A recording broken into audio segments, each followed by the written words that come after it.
যাবে না যে নবী মুহাম্মাদের জন্য আল্লাহ তাআলা আসমান তৈরি করেছে, যার ওসিলাতে জমিন বানিয়েছে, সেই মুহাম্মদ না হলে জগৎ তৈরি হতো না।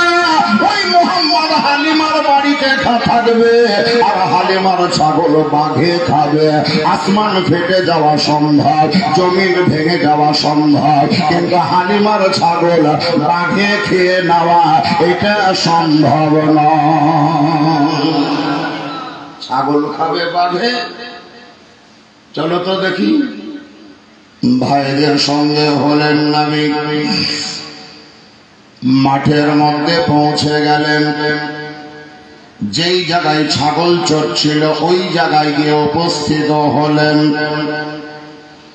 হযরতে জামরাকে জিজ্ঞাসা করলেন, বলো কোন জায়গায় ছাগলটা ছিল? দেখিয়ে দিলেন, দাদা এই জায়গায়।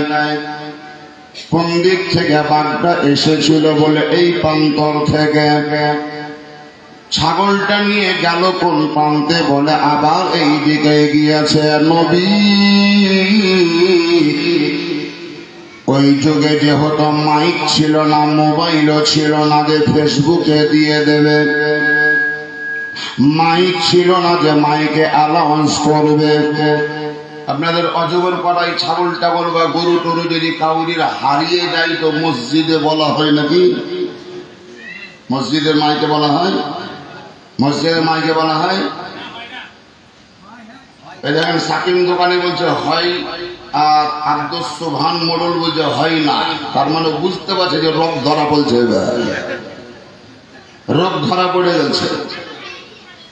যদি হয় বা হয়েছে ওইটাকে মাইনাস করেন। আজকে মশলা শুনে নেন যে মসজিদের মাইকে কাউরির ছাগল গরু হারিয়ে যাওয়ার কথা এলান করা শরীয়তের দৃষ্টিতে জায়েজ নয়, জায়েজ নয়, জায়েজ নয়। আজকে শুনলেন, এরপরেও যদি এলান করেন তো যারাই মোড়ল মাতব্বর আছেন উনারাই গুনাহগার হবেন। হয় এলান করা বন্ধ করতে হবে, না হলে মোড়লি করা ছেড়ে দিতে হবে। দুয়ের জেনে শুনে যেন না হয়।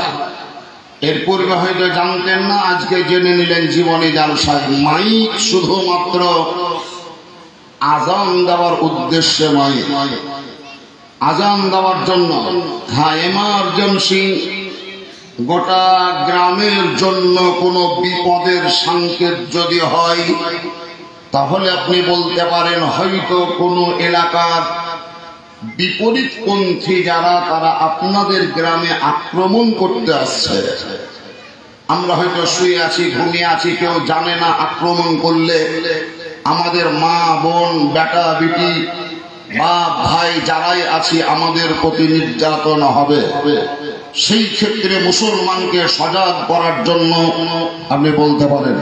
তাহা ছাড়া ছাগল হারাবে মাইকে বলবেন, গরু হারাবে মাইকে বলবেন, তার বিটি পালিয়ে গেছে মাইকে বলবেন, তার বেটা হারিয়ে গেছে মাইকে বলবেন, এটা শরীয়তের আইনে চলবে না, চলবে না, চলবে না।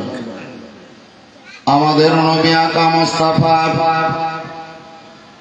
সাল্লাল্লাহু তাআলা আলাইহি ওয়াসাল্লাম কোন লোককে জিজ্ঞাসা করেননি যে তোমরা কি একটা ছাগল দেখোনি?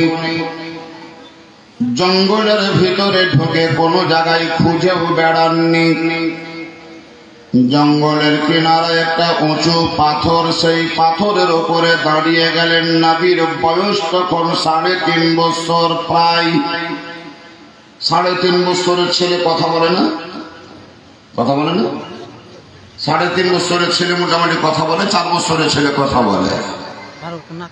নবী দাঁড়িয়ে গেলেন উঁচু পাথরের উপরে, ডাক দিলেন কি বলে? বাচ্চা ছেলে নবী, শিশু নবী ডাক দিচ্ছেন, ইয়া মাশারাল হারিস। হারিস মানে হলো জঙ্গলের হিংস্র জন্তু, মাশার মানে দল, ইয়া মানে এই। ইয়া মাশারাল হারিস, হে জঙ্গলের হিংস্র জন্তুরা, হে জঙ্গলের হিংস্র জন্তুরা, হে জঙ্গলে বসবাসকারী জন্তুরা, নবী 3 বার বলেছিলেন, 4 বার 5 বার নয়, 1 বেলা 2 বেলা ভোরে নয়, মাত্র 3 বার বলাতেই বাচ্চা বা শিশু নবীর গলার আওয়াজটা হয়তো এখান থেকে রোড পর্যন্ত যাবে, ঘোষপাড়ার লোক শুনতে পাবে না। জঙ্গলটা বিরাট বড় জঙ্গল, কিন্তু যদিও নবী মুস্তাফার জবান থেকে এই আওয়াজটা বেরিয়েছিল আস্তে করে, আল্লাহ রাব্বে কায়নাত এই বায়ু বা বাতাসকে আদেশ প্রদান করলেন, ওরে বায়ু বা বাতাস, তোরা আমার নবীর আওয়াজকে গ্রাস কর, আমার নবীর আওয়াজকে ধারণ কর। আর জঙ্গলে যত রকমের পশু আছে সবারই কানের ভিতরে